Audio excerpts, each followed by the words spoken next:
everybody, we're back with a brand new Cabral Concept. Probably another controversial show just like yesterday's. Hopefully you did tune into yesterday's show, which was all about ashwagandha and dopamine. And if they have a negative relationship to one another, should you be careful of taking ashwagandha? I answer all of that on yesterday's show. Today, though, I want to go over a topic that just continues to get fuel behind it. And I totally get it, because what we're looking at is helping people to better balance blood sugar levels, better improve their overall energy, and to help with weight loss. So most people are looking for that. Most people do want that. Let's go over how to get that here today.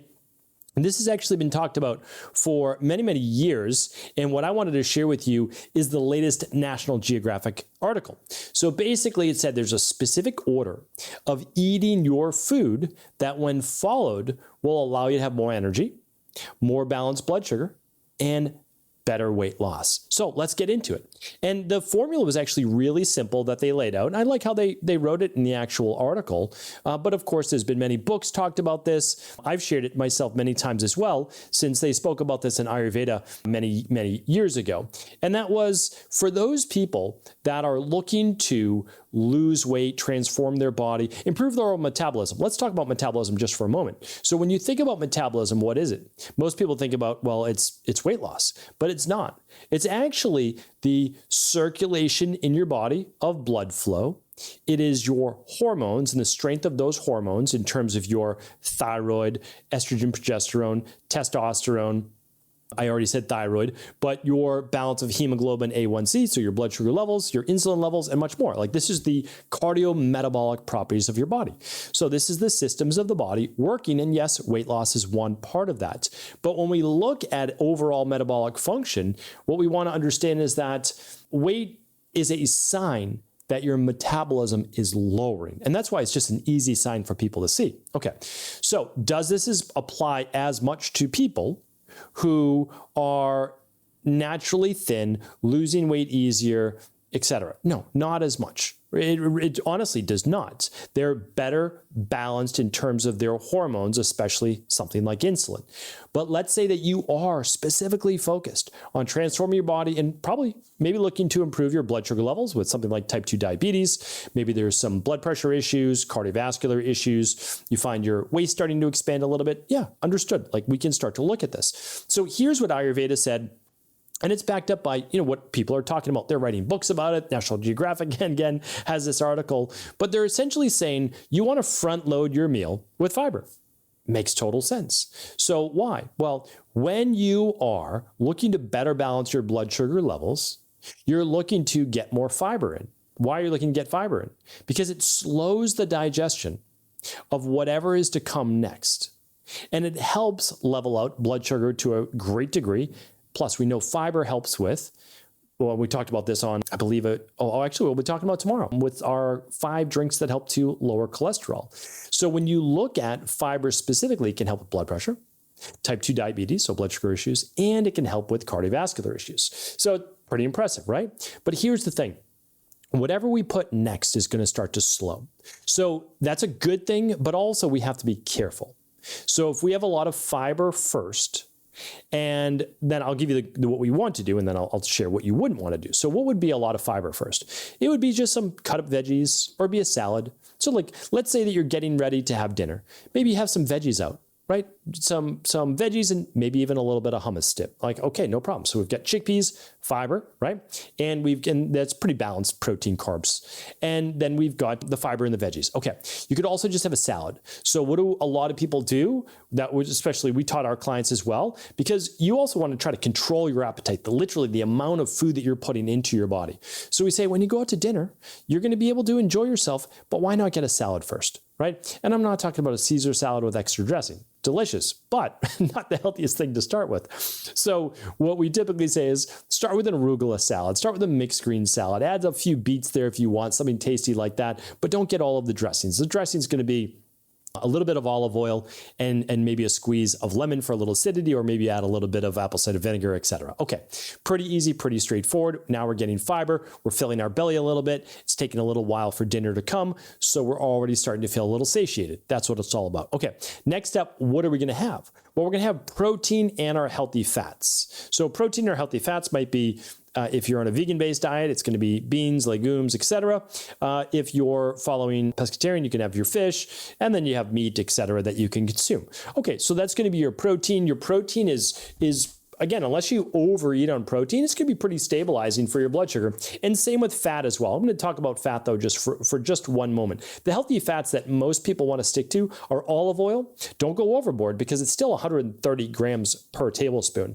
For a little while, I was a little too liberal with my olive oil. Now, olive oil is very healthy for you. Again, like it's difficult to find a study showing that olive oil isn't great for everything from, the top 5 causes of mortality, death, right? So cancer, okay, it's good for that.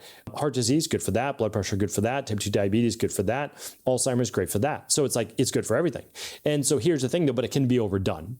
If you're doing, like I was, 3 tablespoons, maybe a little bit more, twice a day, well, let's look at that. Let's just say it was 8 tablespoons a day. Okay, that's 8 times 130, it's 800 plus another 300. You're over 1,100 calories just from olive oil. So it can get a little overboard, right? So olive oil can cause you to be overweight, but we can add 2 tablespoons per meal. That's totally acceptable, right? And again, whenever you need a little bit more liquid for veggies or anything like that, just squeeze some lemon, squeeze some lime. It's a great way to get a little bit more of that acidity too, instead of just always adding vinegar. Of course, apple cider vinegar is not too bad for most people digestion wise. Okay, and you could also add avocado instead. I wouldn't add both, right? Avocado and olive oil, because again, you're just adding a lot more calories. But these are totally neutral and great. So then really what are our other options? Well, adding more veggies. Veggies is perfect with protein. They go great. So you can have your protein and you can have asparagus and broccoli. Any of those things are totally fine. I have a whole show on food combining that I'm going to touch on in just a moment because it doesn't negate this. So then the only question then comes about with carbohydrates. Here's the issue. When you have starchy carbohydrates at a meal with protein and fat and you ate your fiber first. So let's just say it is pasta. You have pasta after these because that's what a lot of people are recommending. Here's the problem. One is that pasta would digest typically at least twice as fast as the protein and at least twice as fast as that raw salad or raw veggies.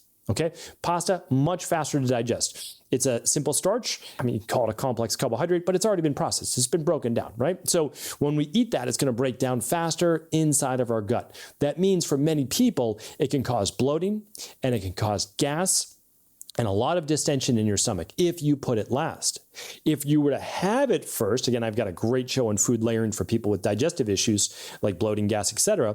Then it's going to be able to move through naturally. Might it increase your blood sugar levels a little bit? Yes, it might. But here's the thing, and again, you can test this for yourself because there is bioindividuality to this. So you can purchase a continuous glucose monitor, a CGM.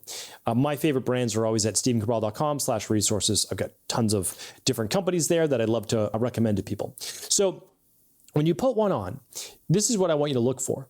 You might have a meal where you have your starches first and your blood sugar goes up and then it's back down within 2.5 hours or so. Okay, that's one way to look at it. But the other issue that people are running into with this style of eating is that they do carbs or dessert at the end because that's like being recommended, which I can't recommend that because what can happen is when you add the fat and you add the carbs together, sure, your spike doesn't get as high in terms of blood sugar. I totally get it. You don't go up to maybe 130, 145, which I don't actually think is a huge issue for people with normal hemoglobin A1C, which I would consider 5.5 and below, ideally even lower, but great. But what happens is it can be detrimental for people that are already with cell membrane dysfunction, but we won't get into that here today because that's another, you have to start to get deeper. But here's the issue is that, okay, you have this meal, you do your starches at the end, you do your dessert at the end, whatever, and you don't see the spike in blood sugar. Your blood sugar might only go to 110, 120, whatever it is. Okay, but it stays like that for 6 hours, 7 hours. So now, sure, you didn't have the initial spike and it came back down, but instead what you have, instead of 2.5 hours of elevated glucose levels in between a meal or just at the end of the night, you're sleeping overnight with your blood sugar levels above 100, 110, the entire night. And I see this in my practice because I'm fortunate enough to be able to work with thousands of people in our practice every single month, or tens of thousands of people every single year. And so when we look at this, we say, this isn't the whole story. It's not the whole story. So typically what I'm recommending to people is, let me just break it down. Your fruit, your simple, easy to digest foods, those are actually best as snacks. They really are. Or best to start the day as part of your smoothie. Your blood sugar is going to come up a little bit and it's going to come back down. There's going to be fiber in that smoothie though, because we're not doing fruit juice. There's going to be fiber when you have fruit because there's fiber in the fruit. We're typically doing low glycemic berries, so there's not a big spike in the first place, right? So that's how we want to look at it. It's easier to digest than putting them at the end of the meal, which again, it's not a great way to do it. It's not the healthiest way to do it, that's for sure. Then for other people, like when you do the 21-day detox, the functional medicine detox by Equilife, or you do the Metavolve, a weight loss plan that we have, you'll notice that for the first 3 meals, it is protein and veggies and healthy fat. There aren't even those starches in there. Why? Because we know that that's the best way to balance blood sugar. And then what do we do after that? Okay, in phase 2, after we've done the first 21 days, we start to add back in typically berries first, but then we add back in starches. And we add back in starches slowly. We do a half a cup at first, just one meal. And that's because we want to see when it's mixed with, when you have your protein and your fiber, all that first, how does it react with your blood sugar, with your energy levels? Does it cause more cravings the next day?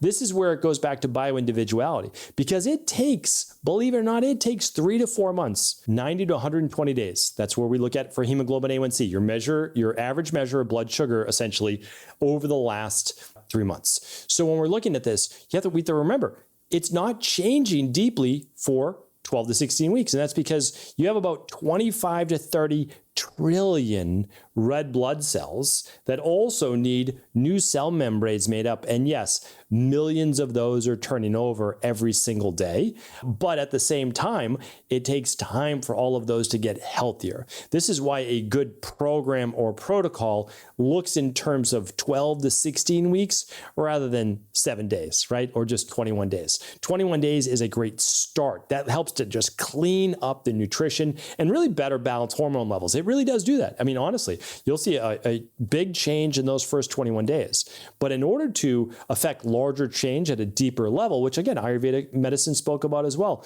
we need to get at least that 6 weeks. That's the first change in Ayurveda, 42 days. And then every 6 weeks after that, if we look at that, 6 and 6 is all right, 12 weeks. Good. Another one, what are we at? About 18 weeks. So there's a lot of truth to the ancient-based wisdom. And of course, we could mix that with modern-based science. So what I wanted to share with you here today is that the plan never really changed. Like a Mediterranean-based diet is still the best diet. We are front-loading with veggies. We're getting in protein and healthy fats. If we need good carbohydrates besides that, like someone like myself, okay, we're going to do some fruit. We're going to do some berries, things like that. And then we're also going to add starchy carbohydrates, which is an energy food. So if you are someone that needs more energy, literally needs more energy for fuel for the body, the naturalist, cleanest way to make that energy is through good, healthy carbohydrates. One of those being root-based vegetables, which could be beets, rainbow carrots, it could be sweet potatoes, Japanese yams, purple potatoes, etc. So hopefully this show was helpful here today.